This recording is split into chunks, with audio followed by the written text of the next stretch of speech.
Heart के बारे में और उसके ब्लड सर्कुलेशन के बारे में कुछ इजी टिप्स देने वाली हूँ। आई होप आप सबको वो समझ आ जाएगा। बच्चे बड़ा कंफ्यूज होते हैं इस टॉपिक के अंदर। पहले आप ये जान लो, हार्ट हमारा पंपिंग ऑर्गन है। आर्टरीज और वेन्स जो हैं वो ब्लड वेसल्स हैं जो हार्ट में पंपिंग में हेल्प करती हैं। ये पाइपलाइंस हैं एक तरीके से जो ब्लड की सप्लाई एक जगह से दूसरी जगह करती हैं। डीऑक्सीजनेटेड ब्लड और ऑक्सीजनेटेड ब्लड का आना जाना इन्हीं के थ्रू होता है। सो आर्टरीज हमारी ब्लड वेसल्स हैं और heart is the pumping organ. But एक मेन ऑर्गन और भी इन्वॉल्व है। पहले आप स्ट्रक्चर ऑफ हार्ट को अच्छे से स्टडी कर लीजिए। देखिए हार्ट के स्ट्रक्चर में सबसे पहले आप उसके बेसिक चीजों को ध्यान में रखिए कि हार्ट जो है वो एक, अगर आप देखेंगे कोई ऐसा हार्ड एंड फास्ट रूल नहीं है कि आपको एक प्रॉपर डायग्राम ही बनाना होता है। एक इजी सा डायग्राम जिसमें आपकी सारी चीजें क्लीनली और टाइडी नजर आ रही हैं, उसमें आप अपना जर्नी ऑफ ब्लड सर्कुलेशन या ब्लड का जितना भी जर्नी है उसको बता सकते हो। एक हार्ट जैसा दिखने वाला है जिसमें आपको ऑरिकल्स के लिए अपर जो पार्ट है उसका अपर हाफ को थोड़ा बड़ा दिखाना है और लोअर हाफ को थोड़ा सा छोटा दिखाना है। उसमें आपको एटलीस्ट 4 चैम्बर ब्लड के दिखाने के, हार्ट के दिखाने के लिए आपको कुछ इस तरीके से डायग्राम को शो करना चाहिए जिससे कि वो बड़े और छोटे थोड़ा सा आपको देखते ही नजर आ जाने चाहिए। दूसरी बात आपको देखिए कि आपको बीच में एक सेक्टम जरूर बनाना है क्योंकि हार्ट के जो 4 चैम्बर हैं उसमें ये है 1, 2, 3 और 4। ये हार्ट के 4 चैम्बर्स हैं। इसमें जो अपर हाफ के ऊपर वाले चैम्बर्स हैं ये दोनों, ये इन्हें हम ऑरिकल्स बोलते हैं। इनका दूसरा नाम एट्रियम भी है। और जो लोअर हाफ वाले हैं ये, इन दोनों को हम वेंट्रिकल्स बोलते हैं। इसमें एक पार्ट राइट है एक पार्ट लेफ्ट है, तो आपको राइट और लेफ्ट का याद रखना है। ये आपको, ये राइट एट्रियम है, ये राइट वेंट्रिकल है। लोअर वालों को वेंट्रिकल बोलना है, अपर वालों को ऑरिकल्स। ये लेफ्ट ऑरिकल है, ये लेफ्ट वेंट्रिकल है। इतना याद रखना है आपको। 2 पार्ट्स में ऐसे, चाहे आप ऐसे डिवाइड कर दीजिए, right atrium left atrium, right ventricle left ventricle, या आप इस तरीके से डिवाइड कर लीजिए। लेटरली भी कर सकते हैं, वर्टिकली भी डिवीजन करके आप किसी भी तरीके से याद कर सकते हैं। बट मेन थिंग जो बच्चों को याद करनी है वो है जर्नी ऑफ ब्लड। अब आपको ये याद होगा बॉडी ऑर्गन्स जो हैं, जितने भी बॉडी ऑर्गन्स हैं,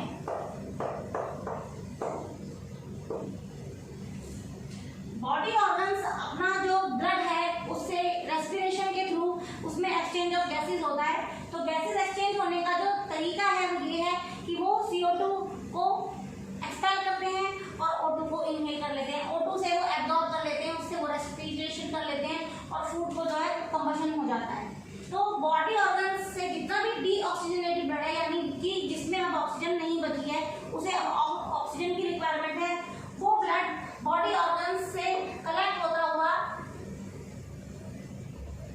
ये राइट साइड है इसलिए राइट पल्मोनरी वेन से, राइट पल्मोनरी वेन से, देखिए right pulmonary artery, this is the artery, right pulmonary artery, right pulmonary artery से होता हुआ वो राइट ऑरिकल में एंटर करता है।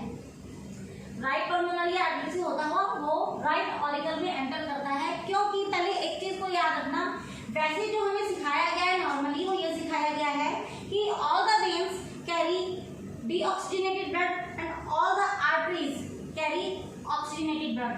But in case of pulmonary veins and pulmonary artery, these are the only veins and the only artery which are opposite in function.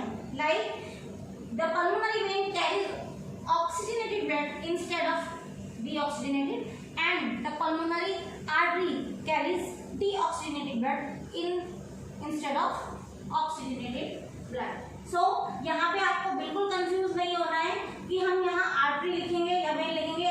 Artery जो होती है उसका नॉर्मल नेम वो ऑक्सीजनेटेड ब्लड लेके आती है, लेकिन यहाँ राइट पल्मोनरी आर्टरी जो है वो डीऑक्सीजनेटेड ब्लड लेकर आएगी। तो आपको याद रखना है right pulmonary artery deoxygenated blood को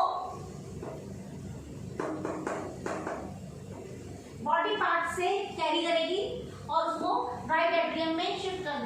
राइट एट्रियम से होता हुआ यहाँ पर वॉल्स के जरिए राइट एट्रियम और राइट वेंट्रिकल एक दूसरे से सेपरेटेड है through these walls. These are the bicuspid and the tricuspid. This is the tricuspid valve and these are the bicuspid valve.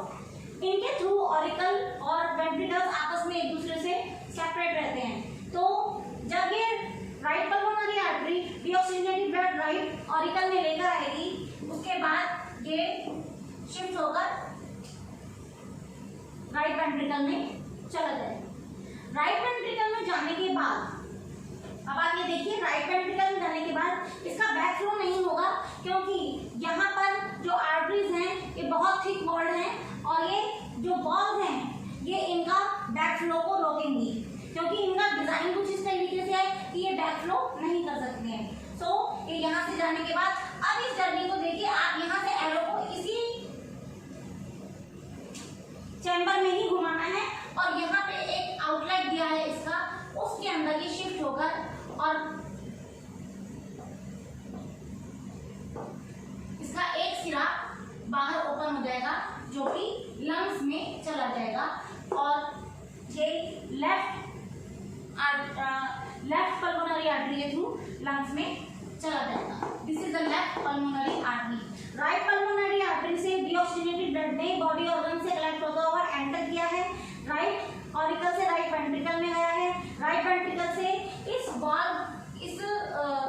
Right pulmonary artery के एक आउटलेट पॉइंट की तरफ, exit की तरफ इस ट्यूब के थ्रू लेफ्ट पल्मोनरी आर्टरी इसको लेकर फिर लंग्स तक गई है और वहां पर यहाँ पर ये प्योरीफाई हुआ है, प्योरीफाई हो गया है और उसके बाद ये ऑक्सीजनेटेड हो गया है.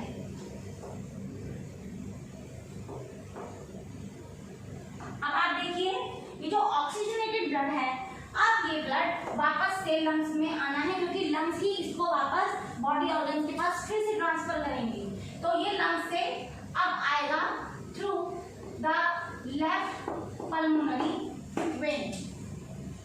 यहाँ पर वेन लेकर आएगी, जो कि असल में नॉर्मली वेन्स जो होती हैं वो डीऑक्सीजनेटेड ब्लड कैरी करती है, बट पल्मोनरी वेन जो होती है वो ऑक्सीजनेटेड ब्लड को, जो प्योरीफाइड ब्लड है जो लंग्स में प्योरीफाई है, उसको कैरी करती हुई यहाँ लेफ्ट ऑरिकल में लेकर आएगी. लेफ्ट ऑरिकल से ये कस्पिड बाइकस्पिड वॉल्व के थ्रू लेफ्ट वेंट्रिकल्स में एंटर करेंगे और यहाँ पर भी एक इनको अपने ही चैम्बर में फिर एक टर्न मिलेगा और यहाँ पे एक उन्हें एग्जिट मिलेगा और वो एग्जिट होगा ओरोटा का एग्जिट.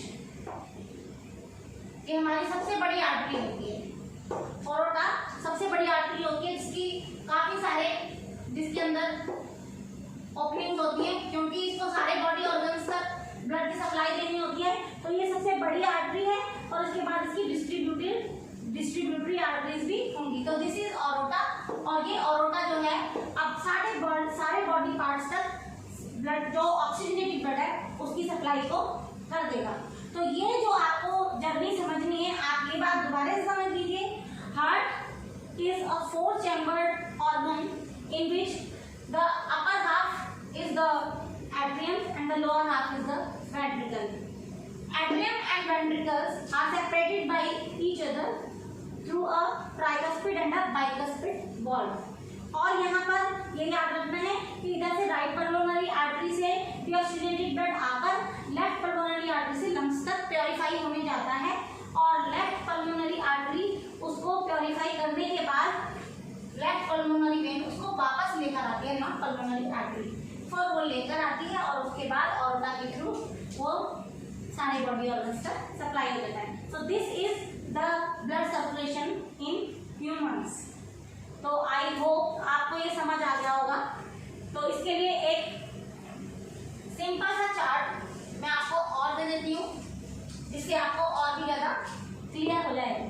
तो आप ये समझ लीजिए कि हम जो जर्नी ऑफ ब्लड सर्कुलेशन हम कर रहे हैं उसमें आप देखिए ये बॉडी ऑर्गन्स हैं, इनके पास डीऑक्सीजनेटेड ब्लड है.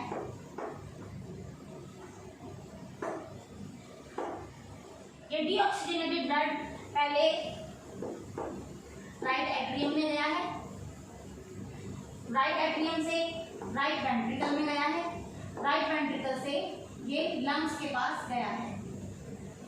लंग्स के पास प्योरिफिकेशन हो गई है।